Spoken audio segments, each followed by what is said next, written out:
Hello students, तो स्वागत है आपका मैग्नेट ब्रेन्स पर। और आज हम लेकर के आए हैं आपके लिए कक्षा 5 की हिंदी किताब का पाठ क्रमांक 11, जिसका नाम है हमारे ये कला मंदिर। तो आज हम करने वाले हैं इस वीडियो में पूरी की पूरी व्याख्या इस पाठ की। हम देखने वाले हैं कि इस पाठ में लेखक ने हमें क्या बताया है और हमें इस पाठ में क्या पढ़ना है। कला मंदिर मतलब हमारा पूरा एक कलात्मक रहने वाला है, क्या आर्किटेक्चर है, किस प्रकार से कुछ जो मॉन्यूमेंट्स हैं हमारे पास हमारे जो देश में, उसके बारे में हम कुछ बात करने वाले हैं। तो चलिए शुरू करते हैं इस पाठ के साथ। इस बार निशा की मौसी ने छुट्टियों में उसे अजंता और एलोरा दिखाने का वादा किया था। निशा ने पुस्तकों में अजंता एलोरा के बारे में पढ़ा था। तभी से उसके मन में उत्सुकता थी कि ये गुफाएं दिखने में कैसी होंगी। तो अब यहाँ पे हमारे पास एक कैरेक्टर आ गया है, एक पात्र है, वो है निशा का और निशा की मौसी का। तो निशा एक लड़की है जो अब पूरी कहानी व्यक्त करने वाली है, वो हमसे पूरी बात होने वाली है, उसके आसपास ही पूरी कहानी घूमेगी। अभी क्या हो रहा है कि निशा की जो मौसी है उन्होंने क्या उनसे वादा किया था कि छुट्टियों के वक्त, जब भी स्कूल की छुट्टी लगेगी तो छुट्टियों के वक्त वो अजंता और एलोरा की जो कुछ गुफाएं हैं वो दिखाने वाली हैं। मतलब एक प्रॉमिस किया है उसकी मौसी ने कि ये जो है, मतलब जिस प्रकार से ये देख रही हैं, ये हैं गुफाएं, ये पहाड़ों को काट कर गुफाएं बनाई गई हैं। तो इनका नाम क्या है? अजंता और एलोरा की गुफाएं। इस प्रकार से अन्य भी बहुत सारी गुफाएं हैं, बट हम कहाँ अजंता और एलोरा की जो गुफाएं हैं उनके बारे में बात कर रहे हैं। यहाँ पे उसकी मौसी ने क्या किया है? वादा किया था अजंता और एलोरा के बारे में, और उसने क्या अपनी पुस्तकों में भी, अपने जब पाठ्यक्रम में, उसके पुस्तकों में, अपने स्कूल में भी उसने पढ़ा है। किसके बारे में? अजंता एलोरा के बारे में पढ़ा था। तभी से उसके मन में उत्सुकता, तभी से वो एक्साइटेड थी कि वो गुफाएं उसको देखनी है। आगे बढ़ते हैं। दशहरे की छुट्टियां आईं तो उनका अजंता और एलोरा जाने का कार्यक्रम बन गया। रेलगाड़ी में आरक्षण छत्रपति संभाजीनगर तक था। तो संभाजीनगर महाराष्ट्र राज्य का एक नगर है। संभाजीनगर पहुंचते पहुंचते रात हो गई। निशा और मौसी ने स्टेशन पर ही विश्राम गृह में रात बिताई। अब यहाँ पे क्या हुआ कि दशहरे की छुट्टी लगी है तो निशा और उसकी मौसी निकल गई हैं। अब कहाँ? अजंता एलोरा के लिए। तो कहाँ? संभाजी नगर तक ही सिर्फ ट्रेन पहुँच सकती थी, तो वहाँ तक पहुँची और वहाँ पे रात में रात हो गई थी। तो वहीं से उन्होंने रेस्ट रूम लिया एक, वहाँ पे उन्होंने क्या किया? विश्राम किया। अब क्या होता है, दूसरे दिन सवेरे ही उठकर वे बस से अजंता की ओर चल दी। वहाँ से अजंता लगभग 100 किलोमीटर दूर था। तो अब क्या हुआ कि ये संभाजी नगर के स्टेशन पे उतरे थे, इन्होंने रात भर रेस्ट किया, उसके बाद सुबह उठ के इन्होंने बस ली। बस से 100 किलोमीटर्स कुछ और दूर था अजंता, वहाँ के लिए उन्होंने बस ली, फिर उसके बाद वहाँ रवाना हुए। अजंता पहुंचकर जो दृश्य निशा ने देखा वह बड़ा ही मनोरम था। एक और छोटी सी नदी बह रही थी। नदी में बड़े बड़े शिलाखंड पड़े थे। आप देख रहे हैं ये चित्र, ये निशा है और ये उसकी मौसी, और ये है अजंता की गुफाएं। उसने देखा कि एक तरफ जो है ये नदी बह रही है, ये नदी बह रही है, और उसी के पास में शिलाखंड, मतलब शिला का अर्थ क्या होता है?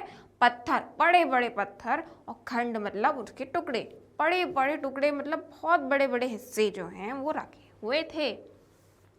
नदी के दक्षिण में, साउथ में, दक्षिण मतलब साउथ डायरेक्शन में, पहाड़ी पर एक पंक्ति में 29 गुफाएं थी, मतलब 29 गुफाएं थी। लाइन से 29 गुफाएं थी। इन गुफाओं का मुंह पूर्व दिशा की ओर होने के कारण, मतलब ईस्ट की तरफ होने के कारण, उनका जो फेस था, उनकी जो एंट्रेंस थी वो ईस्ट में होने के कारण, इसके कारण प्रातः काल के सूर्य की किरणें इन पर पड़ रही थीं। गुफा के ठीक नीचे एक कुंड बना था जिसमें पानी भरा हुआ था। घाटी में रंग बिरंगे फूल खिले थे। निशा, घाटी मतलब एक वैली जैसा, बहुत डिप्रेशन, जहाँ पे बहुत नीचा हो, गहरा हो, और उसके अंदर बहुत सारे फूल, बहुत सारी पत्तियाँ ऐसी लगी हुई थी, हुआ था। घाटी में रंग बिरंगे फूल खिले थे। निशा मौसी के साथ गुफाओं को देखने के लिए अंदर गई। उन्होंने देखा कि गुफाओं के अंदर दीवारों पर अत्यंत सुंदर चित्र बने हैं। अब वो अंदर गईं उसके घूमने के लिए, एक सैर के लिए। उन्होंने देखा क्या है वहाँ पे, गुफाओं में छोटे छोटे चित्र बने हुए हैं, अत्यंत ही सुंदर चित्र बने हुए हैं। आगे कहाँ है, आगे क्या कहते हैं, गौतम बुद्ध का घर छोड़कर तप के लिए जाना, भिक्षुओं को उपदेश देना, साधु के रूप में भिक्षा मांगने जाना आदि के चित्र अत्यंत सजीव थे। अब वहाँ पे जो चित्र बने हुए थे वो किसके थे, जो गौतम बुद्ध ने जब अपना घर छोड़ा उसके बाद वो जब भिक्षुओं से और मिले, उनको जो एनलाइटनमेंट प्राप्त हुई, ठीक, उसके बाद जो भिक्षुओं को उन्होंने उपदेश दिए, अपना ज्ञानवर्धन किया, तब ज्ञान दिया, दूसरों को ज्ञान दिया, तब क्या हुआ कि वो जो कहानियाँ हैं, जो चित्र हैं, वो जो कहानी है वो चित्र के रूप में उन दीवारों पर, उन पत्थर की दीवारों पर बने हुए थे। मतलब सजीव, मतलब सजीव का अर्थ है एकदम ऐसा लग रहा है जैसे जीवित हो, मतलब वो एकदम सच हो।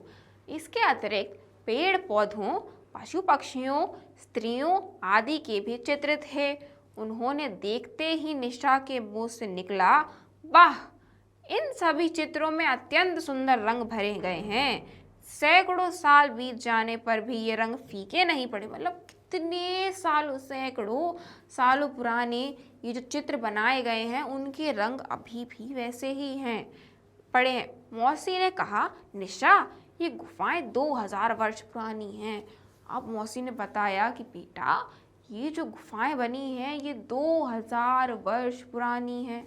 2000 वर्ष कितना पुराना होता, और अब भी ये जो चित्र हैं इतने सुंदर दिख रहे हैं, इनका रंग बिल्कुल फीका नहीं पड़ा है।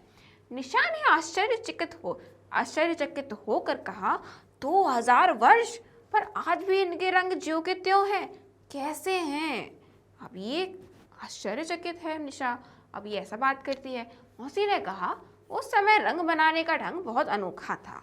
कहते हैं कि उस समय ये रंग पत्तों, जड़ी बूटियों, फलों आदि से बनाए जाते थे। आजकल क्या होता है कि जो रंग हैं आर्टिफिशियली बनते हैं, मतलब उसमें हम कुछ केमिकल्स मिलाते हैं और वो रंग बन जाते हैं, परंतु ये छूट भी जल्दी जाते हैं आजकल जो वक्त हम रंग बना रहे हैं। पहले क्या होता था कि, क्या बता रही हैं निशा की मौसी, कि रंग जो है पत्ते, जड़ी बूटियाँ, जितने भी सारे नेचुरल एलिमेंट्स हैं, जो कुछ भी आपको पर्यावरण में मिलता है, उससे बनाए जाते थे। निशा टकटकी लगाए चित्रों को देखती रही। चित्रों में हाथों की मुद्रा, आंखों के भाव, अंगों का लोच मतलब अंग में, मतलब जी जो आपके अंग हैं जैसे कि हाथ हो गए, पैर हो गए, तो इनका जो पोस्चर है वो अत्यंत अद्भुत, मुखों पर दुख सुख का भाव तथा झुर्रियाँ भी कुछ अत्यंत अद्भुत था। ऐसे सजीव चित्र थे कि लगता था अभी बोल पड़ेंगे। मतलब इतने रियलिस्टिक, इतने रियल दिखने वाले जो चित्र हैं, ये इस प्रकार से ये जो बनाए गए, क्या इनके ऊपर नक्काशी हुई है, इन पत्थरों को काटा गया है, ये कुछ आर्टिफिशियल नहीं है या फिर इससे कोई मशीन यूज़ नहीं की है, इस पर नक्काशी हुई है और ये बहुत बारीक तरीके से, और हर एक चीज़ का इस पर ख्याल रखा गया है कि उनकी मुख की झुर्रियाँ भी दिख रही हैं, उनके एक्सप्रेशंस जो हैं, स्माइल हो रहा है या फिर शांत हैं, काम है, एक एक चीज़ दिख रही है। ऐसे सजीव चित्र थे कि लगता था अभी बोल पड़े। मतलब इतने ज़्यादा रियलिस्टिक थे जैसे कि एक इंसान ही बैठा हुआ है और ज़रा देर में बोल पड़ेगा। कुछ गुफाएं अत्यंत लंबी चौड़ी थी, मतलब कुछ जो गुफाएं थी बहुत ही लंबी थी और बहुत ही चौड़ी थी, कुछ छोटी। निशा को सबसे अधिक आश्चर्य यह देखकर हुआ कि ये गुफाएं पहाड़ों को ही काट कर बनाई गई थीं। मतलब जो पहाड़ ऑलरेडी एग्जिस्ट कर रहे हैं, जो ऊंचे ऊंचे पहाड़ हैं पत्थरों के, उसी को काट के बनाया गया है। एक भी अलग से एक भी ईंट यूज़ नहीं हुई है, कोई सीमेंट यूज़ नहीं हुआ है, कुछ भी अलग से लाके लगाया ही नहीं गया है। जो पहाड़ है बस उसी को उनने खोदा, काटा, उस पर नक्काशी की और ये गुफाएं बना दी, काट कर बनाई गई थी। इन गुफाओं में बनी मूर्तियां भी पत्थरों को तराश कर बनाई गई थी। जैसा कि आप देख पा रहे हैं, इसमें ये जो मूर्तियां बनी हुई हैं ये भी पत्थरों को काट कर ही बनाई गई है। मतलब जो ऑलरेडी एक पहाड़ है पत्थर का, उसी पे नक्काशी की गई है। अजंता की गुफाएं देखकर निशा और मौसी वापस संभाजी नगर आ गईं। वहां से वे दूसरे दिन बस में बैठकर एलोरा की गुफाएं देखने गईं। संभाजी नगर से एलोरा लगभग 40 किलोमीटर दूर था। ठीक, अब क्या उन्होंने अजंता की गुफाएं देखी, फिर वो वापस संभाजी नगर आ गई। फिर संभाजी नगर से अगले दिन फिर से उन्होंने क्या किया, एलोरा की गुफाएं जाने के लिए कुछ 40 किलोमीटर का रास्ता था, फिर वो जर्नी स्टार्ट की। एलोरा पहुंचकर निशा ने देखा कि पहाड़ों को ही काट कर लगभग 30 मंदिर बनाए गए हैं। ये आ गई हैं कहाँ, एलोरा की गुफाओं पे। अब यहाँ पर उसने देखा कि यहाँ पर ही पहाड़ काटे गए हैं, पर यहाँ पे क्या है, कुछ 30 मंदिर बनाए गए हैं, 30 मंदिर बनाए गए हैं। इन मंदिरों में बहुत ही सुंदर मूर्तियाँ देखने को मिली। ये मूर्तियाँ केवल बौद्ध धर्म से ही संबंधित नहीं थी। मतलब पिछली जो उन्होंने क्या देखी थी, अजंता की गुफाएं देखी थी, वहाँ बौद्ध धर्म से संबंधित सारी मूर्तियाँ थी। परंतु एलोरा में जो है सिर्फ और सिर्फ बौद्ध धर्म की नहीं, परंतु दूसरे धर्म की भी मूर्तियाँ एग्जिस्ट कर रही हैं। धर्म से संबंधित मूर्तियाँ देखने मिली। ये मूर्तियाँ केवल बौद्ध धर्म से ही संबंधित नहीं थी, बल्कि इनमें से कुछ हिंदू, जैन धर्म से संबंधित भी थी। मतलब सिर्फ और सिर्फ बुद्ध नहीं, परंतु हिंदू धर्म की जो मूर्तियाँ होती है, जैसे शिवलिंग हो गई, गणेश जी हो गए, विष्णु हो गए, और उसके बाद जैन धर्म की जो मूर्तियाँ हो गई, जैसे महावीर स्वामी हो गए, उनके जो भिक्षु हो गए, उनकी भी मूर्तियाँ यहाँ पर थीं। इन मूर्तियों की कारीगरी देखते ही बनती थी। बड़ी बड़ी विशाल शिलाओं को तराश कर इतनी बड़ी बड़ी इमारतें, इतनी तथा मूर्तियां गढ़ी गई थी। निशा उन्हें देखकर चकित हो रही थी। कैलाश मंदिर देखते हुए मौसी जी ने कहा, निशा, ये अत्यंत प्रसिद्ध मंदिर है। अब यहाँ पे क्या है कि एलोरा की गुफाओं में एक मंदिर है जिसको कहते हैं कैलाश मंदिर। और फिर निशा की मौसी क्या कहती है, ये जो मंदिर है वो बहुत ज़्यादा प्रसिद्ध है, बहुत ज़्यादा फेमस है। पूरा मंदिर एक ऊंचे पहाड़ के ऊपर की ओर से तराश कर बनाया। मतलब एक ऊंचा पहाड़ है, उसको ऊपर से उसको फिर तराशना शुरू किया, फिर नीचे तक आए। मतलब एक भी चीज़ अलग से नहीं है, बस एक पत्थर को तराशा गया। सोचिए कितनी मेहनत और कितनी कलात्मक काम है ये, कि इतनी मेहनत, इतने पेशेंस के साथ उस पत्थर को काट काट के एक इतना सुंदर मंदिर बना दिया गया है। पूरा मंदिर एक ऊंचे पहाड़ के ऊपर की ओर से तराश कर बनाया गया। देखो, एक ही चट्टान से बनी इतनी बड़ी और सुंदर इमारत कितनी अद्भुत है। निशा कहती है, अद्भुत। यह गर्व की बात है कि हजारों वर्ष पहले भी हमारे देश में कला का इतना विकास हो चुका था। मतलब आज तो आप क्या करते हैं कि ब्रिक्स यूज़ करते हैं, आज सीमेंट यूज़ करते हैं, पर इतने हज़ारों साल पहले इतना ज़्यादा ग्रोथ हमारा, क्या कह रही है निशा, कह रही है कि इतने वर्षों पहले भी हमारे देश में कला का जो विकास था इतना हो चुका था कि इतने सुंदर सुंदर मॉन्यूमेंट्स उन्होंने बनाए, इतनी सुंदर सुंदर गुफाएं बनाई, इतने सुंदर मंदिर बनाए, इतनी सुंदर मूर्तियां बनाई। अजंता और एलोरा देखकर निशा और मौसी जी वापस लौट आए, पर निशा का मन अभी भी उन बेजोड़ कलाकृतियों की ओर लगा हुआ था। अब हमने क्या किया, हमने पढ़ ली है पूरी कहानी। आप क्या कह रहे हैं यहाँ पे कि ये लोग वापस तो आ गए, निशा और निशा की मौसी जो हैं वो घर लौट कर आ गए, लेकिन अभी भी जो है निशा का जो मन है वहीं रह गया। मतलब बेजोड़ मूर्तियाँ जो हैं, मतलब उनको कहीं से जोड़ा नहीं गया है, मतलब कहीं से काट कर कहीं कुछ जोड़ा नहीं गया है, वो वैसी की वैसी हैं। पूरा का पूरा पत्थर काटा गया, इसलिए इसमें कोई जोड़ नहीं है। पूरा कलात्मक काम है, बहुत सुंदर नक्काशी है। उसके आँखों के सामने वो चित्र अभी भी हैं, उसके दिमाग में वो यादें अभी भी हैं, और वो उससे उभर नहीं पा रही है कि इतनी ज़्यादा सुंदरता आखिर कैसे, इतने सुंदर मॉन्यूमेंट्स, इतने सुंदर जो जगहें हैं, मंदिर हैं, गुफाएं हैं, कितनी सुंदर तरीके से बनाई गई हैं।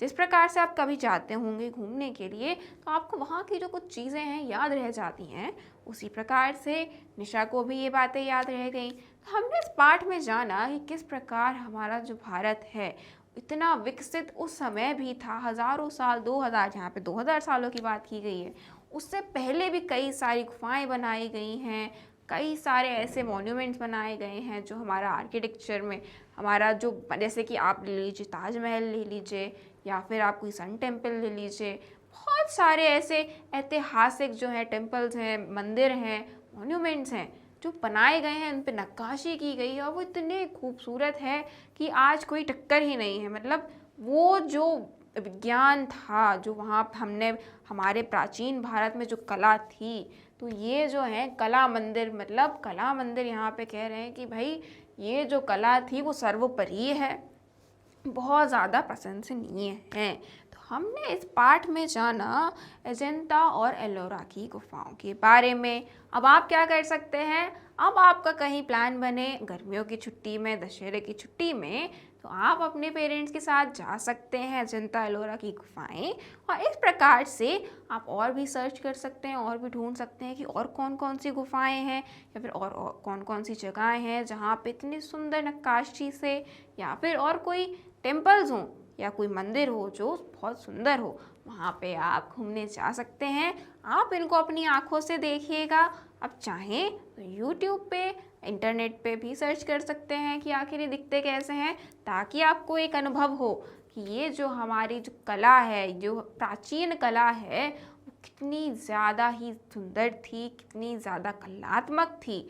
और इन कलाओं पे मतलब हम इतनी आज जो काम करते हैं ये तो कुछ भी नहीं है, हम उस वक्त भी इतने ज़्यादा एडवांस थे। तो चलिए स्टूडेंट्स, आज हमने देख ली है इस पाठ की व्याख्या, हमने पढ़ लिया है ये पाठ। अब हम मिलेंगे आपसे अगले वीडियो में, जहाँ पे करने वाले हैं हम इसके अभ्यास प्रश्न और उसके उत्तर हम साथ मिलकर लिखेंगे और बहुत कुछ जानेंगे। तो अगली वीडियो आपको कहाँ मिलने वाली है, आप जाइएगा मैग्नेट ब्रेन्स के यूट्यूब चैनल पे, वेबसाइट या फिर एप्लीकेशन भी विजिट कर सकते हैं आगे की वीडियोस के लिए, या इससे पहले कोई वीडियो आपकी छूटी हो तो वो देखने के लिए। मैग्नेट ब्रेन्स आपको अश्योर करता है हाई क्वालिटी एजुकेशन की, वो भी 100% फ्री ऑफ कॉस्ट। ये कुछ टॉप कोर्सेज हैं जो आप मैग्नेट ब्रेन्स पे अवेलेबल हो जाएंगे, इंग्लिश और हिंदी दोनों ही मीडियम्स में, मतलब चिंता की तो कोई बात है ही नहीं। ई नोट्स और ई बुक्स के लिए लिंक्स आपको डिस्क्रिप्शन बॉक्स में मिल जाएंगी, तो आप वहाँ से ले सकते हैं। इस वीडियो को लाइक करना, शेयर करना, सब्सक्राइब करना बिल्कुल मत भूलिएगा, क्योंकि अगर आपको आगे की वीडियोस देखनी है तो सब्सक्राइब तो करना ही पड़ेगा। सो स्टूडेंट्स, आज के लिए बस इतना ही। अपना ख्याल रखिए और पढ़ते रहिए। Thank you for watching.